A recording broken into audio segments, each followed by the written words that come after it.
Test, test.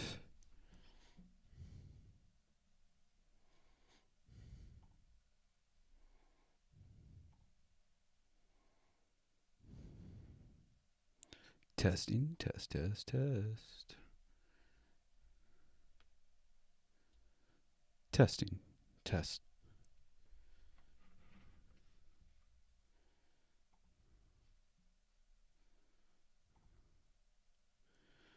Testing, testing.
Testing. Hey.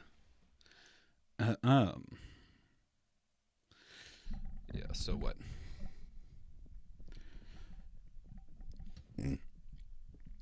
Yeah.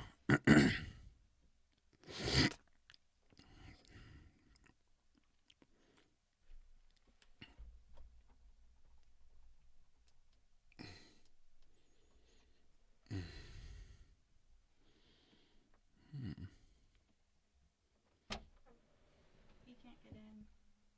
Oh. He sent you a message. You might want to give him a new Oh. password. Now he's in. Oh, okay. All right. Thank you. Yeah.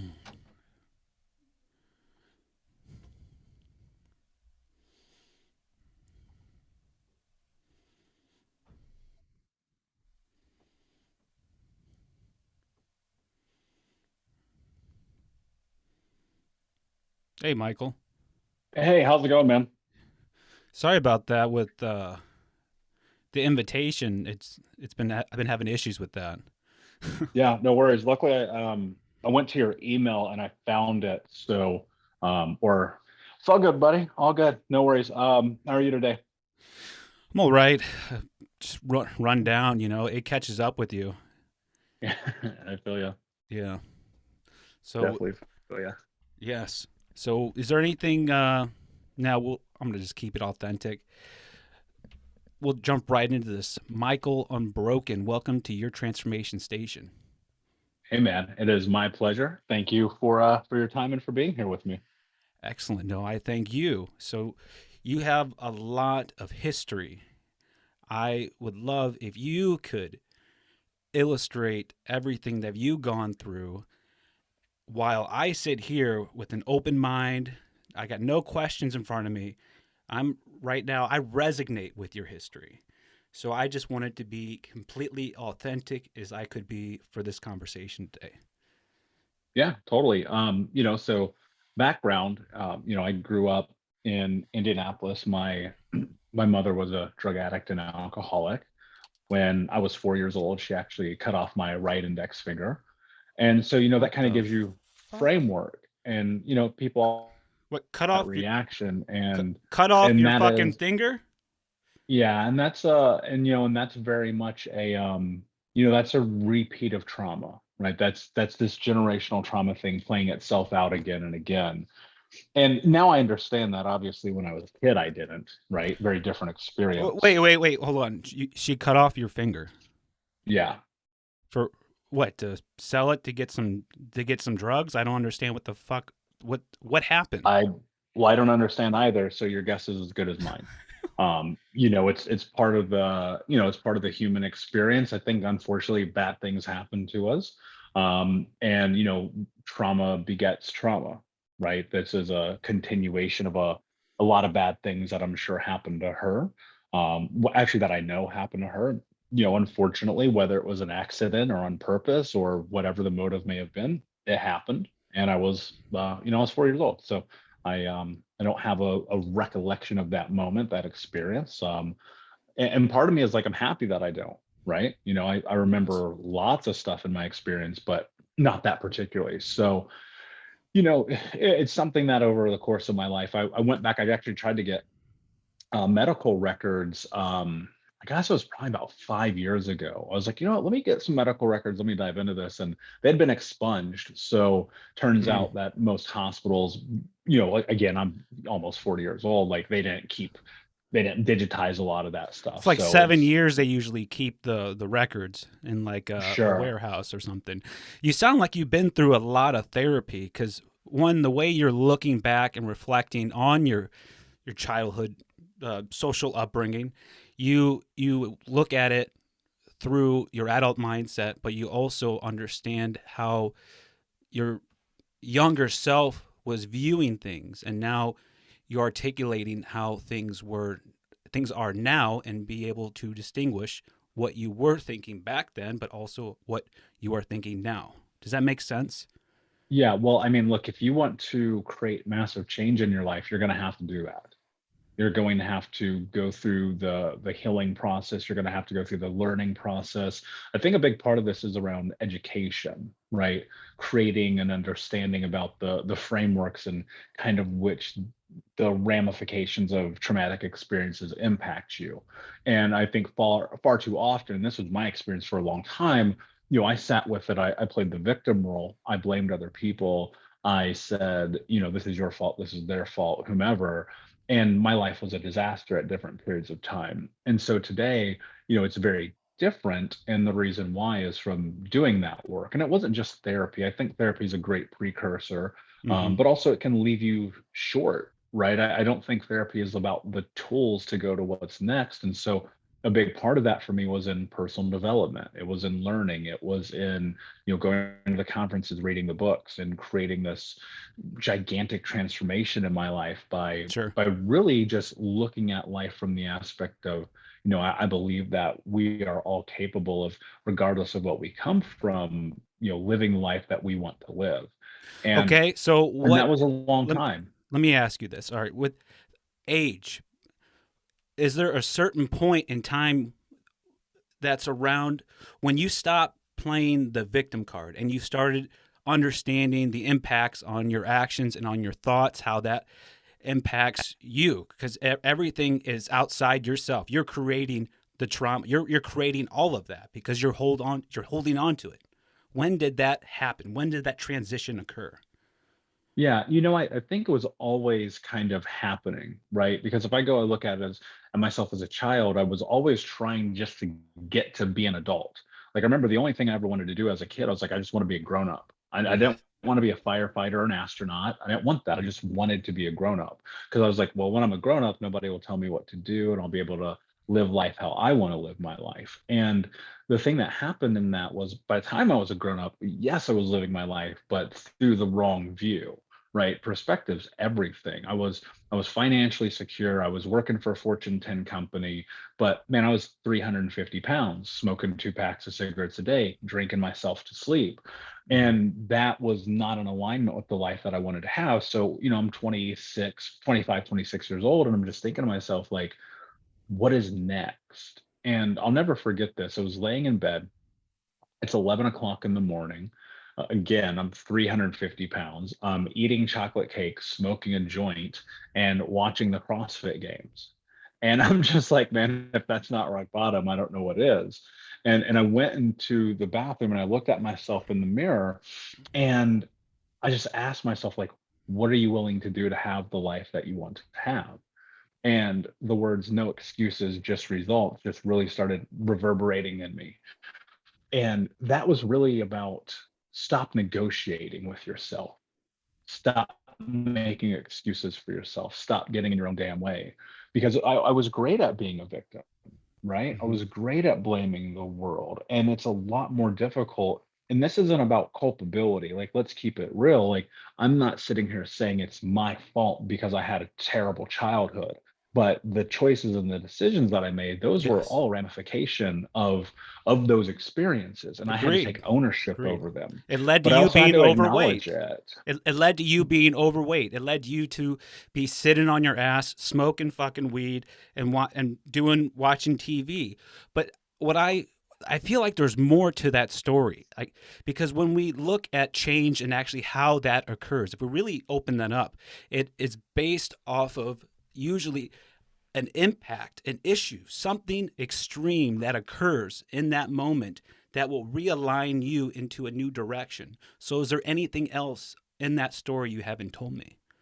Yeah, well, look, of course, there's always more, right? I mean, you're Hmm. talking about 26 years of experiences leading up to that moment. You're Yes. talking about the murder of my three childhood best friends. You're talking about my uncle being in prison for life. You're talking about me not graduating high school. You're talking about running the streets and getting high since I was 12 years old. I mean, it's an avalanche of things that lead up to change, I think. Like I don't know anyone who's had one singular experience in their life and everything changes. Like there's a lead up. There was all of the times that you drunk and drove that you didn't get caught, right? You know Yes. what I'm saying? Exactly. And ultimately that's what it was. It was me. I was just tired of my own bullshit.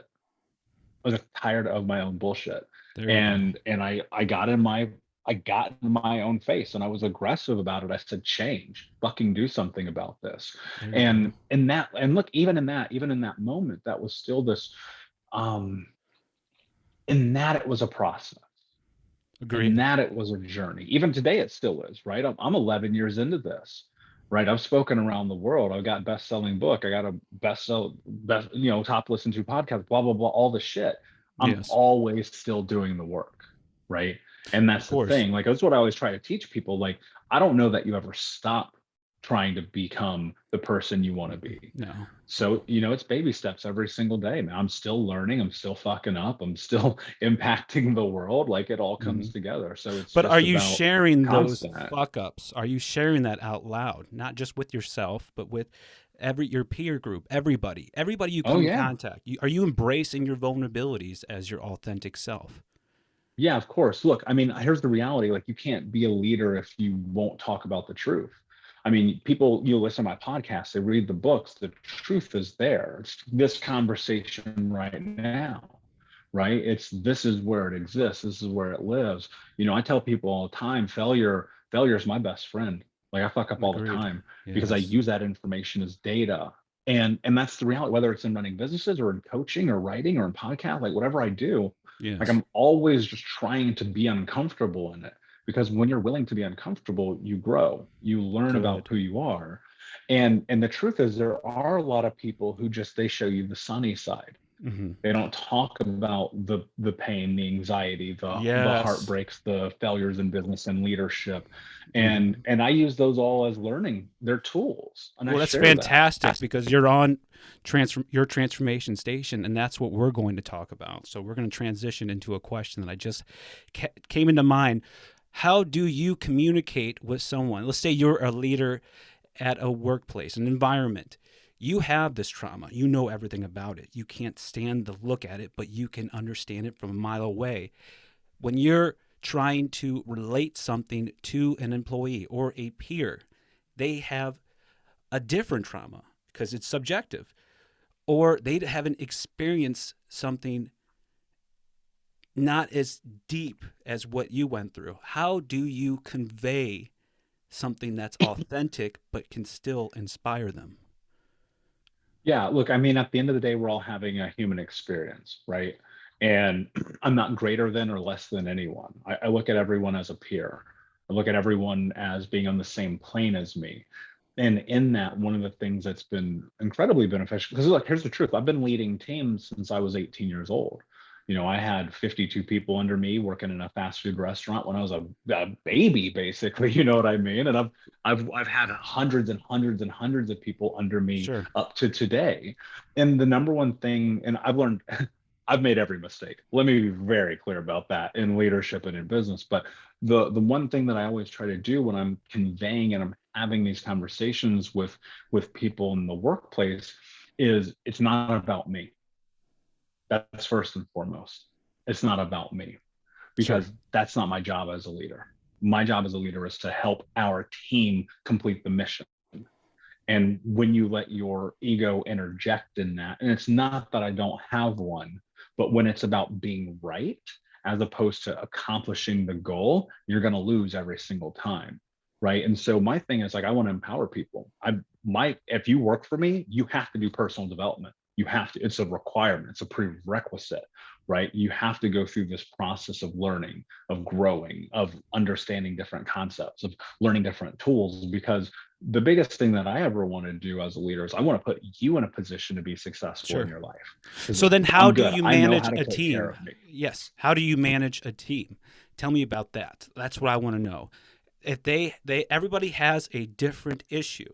So what can Mhm. you do to tailor your understanding of trauma to deliver the most impactful leadership you can on your team? What can you do? Yeah. I shut up and listen. Tell me more than that. No, that's literally it. Sure. People need to be heard. People need to be seen. They need to be felt and understood, and know that when they come to the table with something, even if it's something vulnerable. And I have employees that share stuff with me. They definitely don't share with their therapist. You know what I mean? And that's Hmm. fine. And I don't negate that from them. I just always remind them, hey, think about the context of what you're bringing into the work environment right now. Like, how does this serve you? What do you need from this? Is this impacting your life in a way that is negatively affecting your performance? Is it something where you need time off? Do you need a few days? Do you need us to help cover something for you? Like, what is going on? Right. And I sit there and I shut up and I listen. I can't solve problems if I don't have the details. And people are always so quick. And I think men in particular, we're always like, let's fix it, let's fix it. And I'm just like, tell me what's going on. Because I can't solve a problem if I don't have a full understanding of it. When you said men in particular, are you referring to some sort of scientific study? No, I think Okay. it's just, I mean, you hear it in passing common knowledge. Men natively, we want to fix things. Hmm. Is there a study? I'm sure there are studies on it. I have not read one. Okay. I just want to make sure that you weren't pulling something, but agreed. I mean, naturally, I've read quite a few books of relationship books. I mean, men want to naturally fix things. Women want to be heard. Yes, agreed. But with organizational leadership, with millennial population being the majority today, they are now occupying management positions. What is one tip of advice that you could give them that will help them be themselves? Yeah, that's such a good question. Look, here's what it starts with. When you walk into the interview, be you. Don't placate people. Don't bend who you are.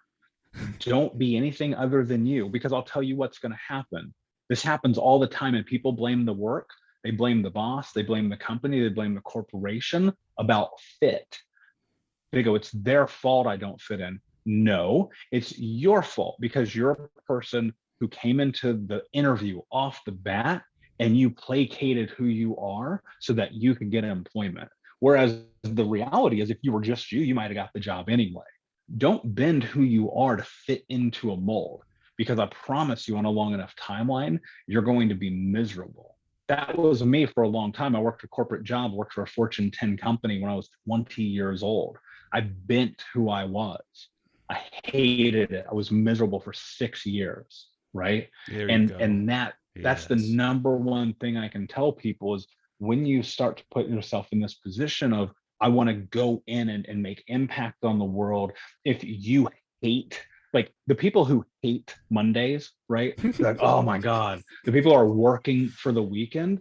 The reason why is because they're miserable, because from the jump, they put themselves in a position to not be successful. There you go. Now this is authentic. I like that. I can just see the loathe in your face when you just for 6 years. It's that's I like that. That is real experience with understanding who you are. Now tell the audience what can they do in their downtime as an action item to bring transparency and being authentic. Yeah, look, I think self-awareness is everything, right? If Sure. you don't know who you are, if you don't know your values, your mission, your vision, your North Star, what it is that you want to do with your life, start there. Get clear. Get a really foundational baseline understanding of what it is that you want to create in your life, why you want to create it, how you create it, and start moving towards it. If you're living life without values, this was me for a very long time. I remember the first time I heard somebody say the word values, I was like dumbfounded. I was like, what does that mean? Values. Mhm. And it's the old adage, if you don't stand for something, you'll fall for anything. And so start thinking about what represents you as a human being. I walk into rooms and I ask people, raise your hand if you know your values, and 5%, 7% of them raise your hand, right? You got to get clear. You have to understand who you are, because that becomes a great system for filtering your decision making in your life, right? My values are honesty, kindness, leadership, self actualization, and no excuses. That's how I live my life. That doesn't mean I don't fucking falter. I'm a human being. Of course I do. But I do my best to funnel my experience through that. And that in turn helps me understand the commitments that I make, helps me understand the goals that I'm moving towards, and helps me ultimately create the life that I want to have. And look, at the end of the day, like I think this is the thing that people have to understand probably more so than anything. If you're happy and you're content, great, Mhm. great. But if you're miserable and you're blaming the world, you got to do something about it. And it really starts with taking a hard look at your life and what you're doing. Exactly. Look in the fucking mirror and then bash your face into it because one, you don't like what you fucking see. You have to fix yourself by starting from within, purging it, and then transforming your outside. Now let me ask you this, okay? I like your values, great.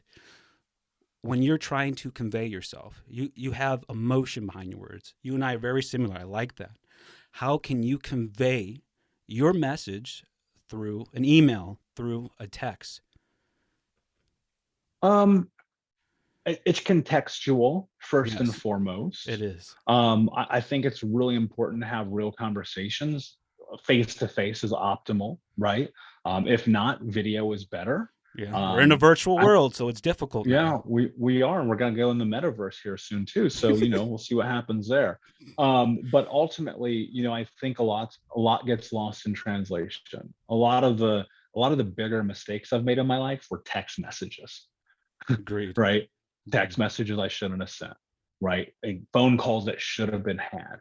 And there's a part of that where you go, whatever. But the other part of it, I think, is if you want someone to understand your message, great example. I'll give you a perfect example of this. A Thank couple of you. months ago, I posted something on Instagram, and I got thousands and thousands of people there, and they were mad at me because of the context in which I posted.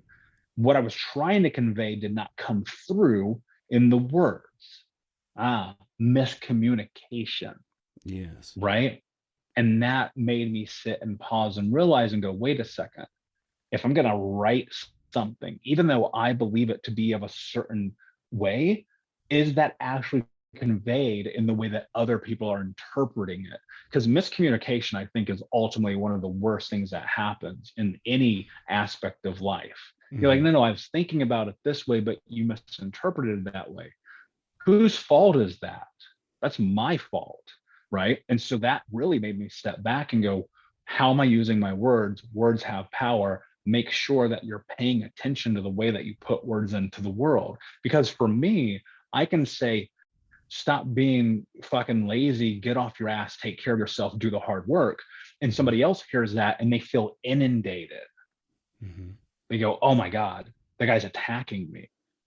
Nothing I ever post, like honestly, like no bullshit, nothing I ever post is anything I would not say to myself. Nothing I ever write about, nothing I ever talk about, nothing I ever podcast about is anything less than what I would say to me first. Agreed. But I Agreed. understand that other people do not understand that. And we live in a cancel culture, like obviously, right? And like I don't think you get canceled unless you choose to be. And I certainly am not saying that that's in store for me, but you can hurt people's feelings. Like So let's go into that's this. true. Yes. Perception, all right? You know you're right. You know it because you lived it, breathed it, and understand it.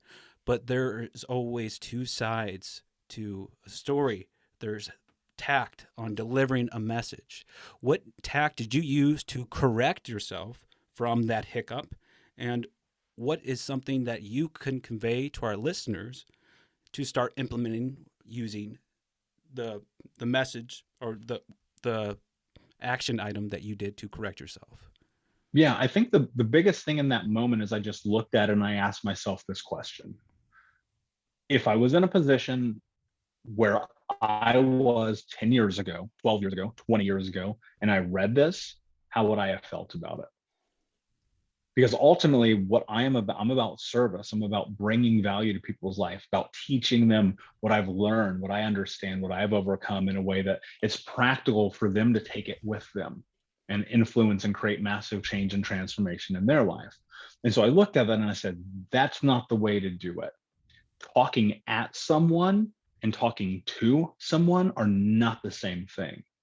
And so I had to take a step back and I said, you know what? Course correct. When I filter things through posting, now I'm going to sleep on it. Because guess what? I fuck up too. And so now I'm going to sleep on it. I'm going to come back. I'm going to look at it tomorrow and go, is this still the way that I believe that this needs to be conveyed?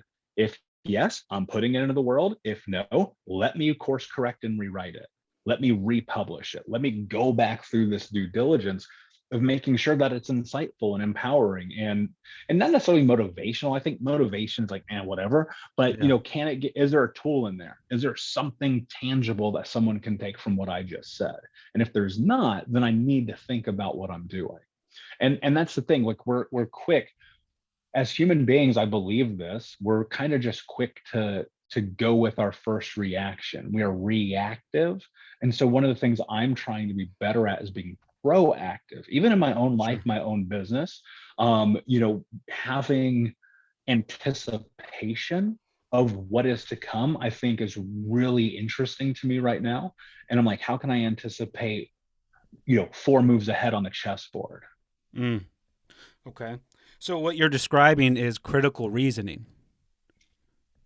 Yeah, well, but I mean, also it's really about having the emotional wherewithal to recognize whether or not you are impacting people negatively, Mhm. even though you may or may not be right. That's regardless. Are you are you negatively impacting people? Well, that depends now. What if they don't like who you are? What if they don't like your I don't, tonality? yeah, like I don't care if you don't like me. That's the truth. I don't care. What is it? What does that have to do with me? You not liking me as not that's your problem. That is not my problem. But in that also, like, I am about being of service. Am I being of service? Because if you're negatively impacting the people who look to you for guidance, you are not. And that was where I got caught, just looking at it and going, wait a second, hold on, wait, pause. I understand what I'm trying to convey, but they don't. Can you say that again, please? Say that one more time. Yes, I understand what I'm trying to convey, but they don't, the people consuming it. So that means that it's misinterpreted, which means it's a miscommunication, which means into the wrong pair of eyes or right pair of eyes, like it goes a certain direction. And so I had to take a step back from that. And that's where this whole practical aspect of thinking about, it's look before you leap effectively, right? And Mm-hmm. knowing that as a person in a leadership role and as a person trying to create massive change in the world, like, are the words that I'm using being used in a way that people are actually understanding, that are impactful? Impact can be positive and negative. And of course, Yes. there's always going to be people who don't like me. I had a person write on Amazon, they destroyed my book. My book has all 5-star reviews except this one, and they destroyed it. And I go, you know what? That person's not for me. That's okay. I'm Mm-hmm. not for them. That's okay. I hope they find who they're supposed to find. I like that. No, that's really good. So let's look at this next coming generation. What is some advice you could give them to start stepping out of their comfort zone? I mean, we had it lucky for being millennials. We got to experience everything. A lot of people will disagree and say we've experienced quite a shit ton, but you know what? I'm going to be optimistic about it. But what advice could you give the next generation so that they can be prepared to take on the torch when it's their turn? Yeah, I think now is the greatest time in human history to be alive. Like, Fuck I yeah, it is. know, like there's darkness in the world, but there's always been darkness in the world. Mm-hmm. That's never gone away. That said, there's more media influence on the way we think than ever before. And so you got to understand that there's a Agreed. filter being cast in front of you about the way you should interpret the world. Because I'll tell you right now, I've traveled the world. I've lived in multiple countries. I've spoken all over the place. I'm just a kid from the hood who wasn't supposed to make it out. And I know this, people are good. People are good. And so there are there are going to be people that judge you. There are going to be people that shame you, people that guilt you. They're going to do it regardless of whether or not you're living life on your terms. So you might as well live life on Yeah. your terms. Yes. People don't like me. Okay. And, and, right? Stop being, it's fear, right? People are caught Yes. up in fear. We're so worried about judgment and shame. But look, here's the thing, that's fear. And if you don't step through that fear, if you don't face that fear, nothing in your life will be different. Nothing in your life will be different. And you'll always be in this position where you're just like, well, I guess this is who I am. Even though I really want to go over here and be this person, like, this is not to be crass. The Michael having this conversation with you right now is a creation. I built this person from scratch, Fuck yeah. regardless of the fact that people don't fucking like me. I like that. That's what we have to view ourselves as. When people give me that look like I look like an asshole, no, this is the fucking military. I'm a machine. I'm ready for anything. Are you? What have you been doing in your downtime? Yeah, I think at the end of the day, life is all about the decisions that we make. And if you choose, this is where it gets fucked up and people get caught. If you choose to be indecisive and nonchalant about your future, you don't get a complaint. I like that. You don't get a complaint.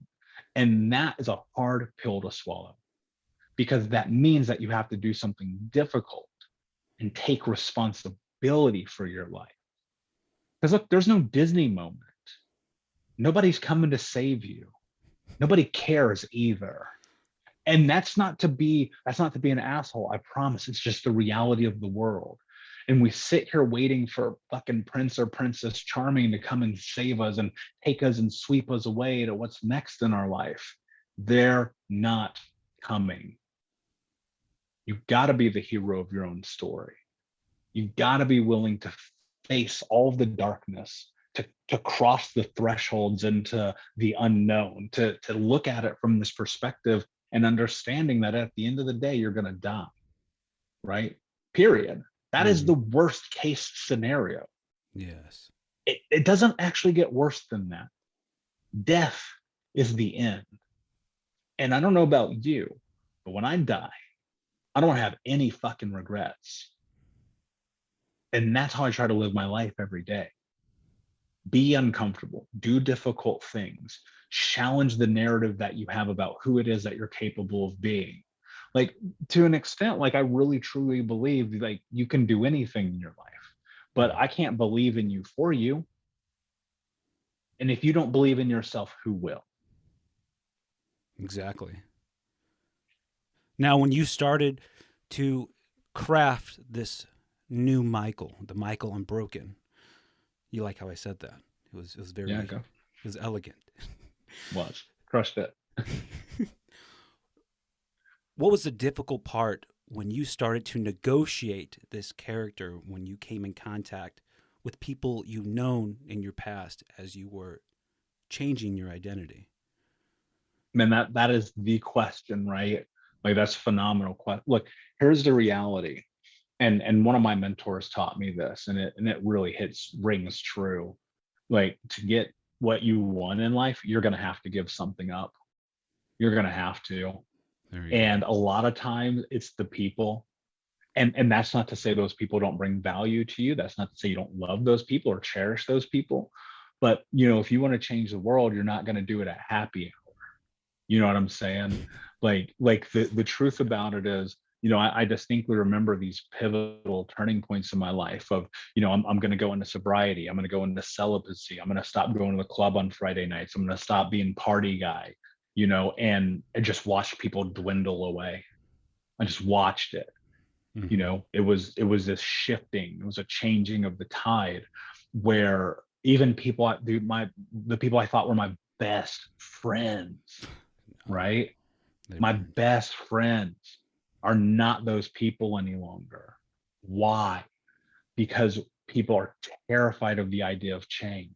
You Yes. break the status quo when you say, this is no longer who I am. And Jay-Z has one of my favorite quotes of all time: people around you saying that you changed. Well, I didn't do all this work to stay the same. And that's how I think about it every single day. I didn't do all this shit. I didn't go through hell and back to be the person I was 8 years ago, 12 years ago, 3 days ago. Right. Like, Mm-hmm. I want to be different. I want to be evolving. I want to be better. Right. And so those people, look, and this is a hard reality. Like, this is the real hard pill to swallow. Like, your mom might be the person in your way right now. And that's truth. Yes. And that's truth, right? And in that truth, you have to come to the understanding that if you want what's on the other side, you're going to have to make a hard decision. One of the hardest things I've ever, and I'm not preaching from a pulpit here, I lived this. At 14 years old, I put a restraining order on my mother. 14, I did that. Fuck yes. At 18, I told her, I'm never going to talk to you again. And until the day she died, I really only talked to her once or twice. I promise you this: I would not be having this conversation with you right now had I not made that choice. It is the hardest decision I've ever made in my life, period. I But it believe that. had to be done because I looked at, look, we have the ability, it's anticipation. I looked at it and I said, I know exactly what the fuck's up that road. Mm-hmm. I've been down that road before. I'm done going down that road. Yes. And it's, to this day, it ain't easy. But the choices, the decisions that change our life, they're never easy. I've never made an easy decision in my life that changed it in a dramatically powerful way. And at the end of the day, you're going to have to decide. And I'm not saying, like, never talk to your mom again, like that. There's a lot in that, Yes. right? There's a lot in that. But what I am saying is, you need to take inventory about the people that you're engaged with, that you're spending your time with, that you're committing your energy to, because some of them are not, most of them are not reciprocating it. And a lot of them secretly want you to fail. And Yes. that's a That's a fucked fucking. up thing to hear, but It's the it's truth. true. Yes. And I'll tell you this. This is how you can ensure yourself you're on the right path. You make that change. You do it for a month, maybe 3 months, and you still want to go back to your old self. Well, walk down that path. You're going to see the same people doing the same shit. Nothing different about them but you. That's when you can come to And reality. and if they're happy, great. But if you're not, that's a problem. I Mm. know for certain, I can tell you right now that there are people from my past who they are doing the same thing this weekend that they did 10 years ago. And that's okay. But if you're complaining, shut the fuck up. You don't get to.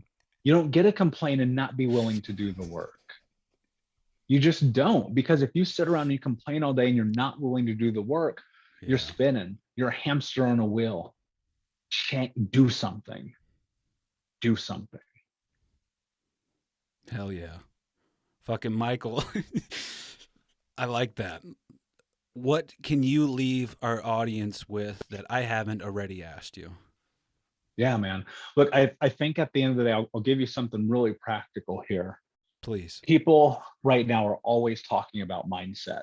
It is the fucking buzzword of the decade, Mm. but nobody tells you what mindset means. So I'm going to tell you what it means. This is Beautiful. really important. This is everything. Mindset is this: what you think becomes what you speak become your actions, and your actions become your reality. If Well you put. want to create change in your life, you have to change the way you're talking to yourself. If you're saying, I'm not good enough, I'm not strong enough, I'm not capable enough, I'm a loser, I suck, you are going to act that way, and your life will reflect that. But if you change that narrative into the scope of the frame of what I'm about to give you, and you convince yourself of this until it fucking becomes true, I promise you, on a long enough timeline, your life will be everything you ever want. And it starts with this: I am the kind of person who is kind to myself. I am the kind of person who is kind to myself. And you're probably thinking to yourself, man, this guy's been so intense the whole time. Mm-mm. Kindness is Mm. everything. It's one of my Yes. values. Why? Because when you act through the frame of kindness, you act as a kind person. When you think to yourself, I'm the kind of person who's kind to myself, your action will reflect that, because what is a kind person going to do? They're going to challenge themselves. They're going to push themselves. They're going to go and do the hard thing, the uncomfortable thing, the difficult thing to create change. And on a long enough timeline, their life will be different than it is today. But you're saying shit to yourself right now that if you said to me would get you punched in the face or arrested. And you're wondering why you're not successful.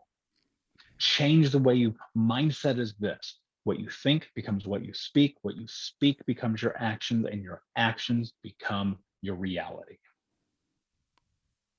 Well put. Well put. So, how can our listeners get in touch with you if they want to learn more? Yeah, absolutely. I'm everywhere on social media at Michael Unbroken. And you can listen to the Think Unbroken podcast. The Think Unbroken podcast, it's on every single platform. Excellent. I'll be sure to link all that in the show notes. Michael, I appreciate you coming on the show. Yeah, it is my pleasure. Thank you for having me, my friend. Of course, you take care. Excellent. How'd you like that? Great, man. Lovely. Thank you for the opportunity to come on. I'm a little fired up today, so Yeah. hopefully somebody who needs to hear that today will hear it. Oh, yeah, you fired me up. Thank you. I needed that. Yeah, man, you're welcome. Excellent. Well, I This will is deep. email you the show once it gets all ready and published. And if you want to share it on your end, fantastic. And I'll do it on my end. Absolutely. Awesome. 100%. 100%. You just let me know, and I'll get it out there. Thank you for the opportunity. It literally means the world to me. You're a part of my mission by giving me this space, and I don't have enough words of gratitude to thank you for that, brother. Well, I really do appreciate that. And if you could use that gratitude and apply it to a review and leave me a Apple Podcast review, that would be beneficial to our show and to our reach. Yeah, 100% done, brother. I Excellent. got you. Thank you, sir. You take care. All right, man. You take care. I'll see you soon, my friend. Yes, sir.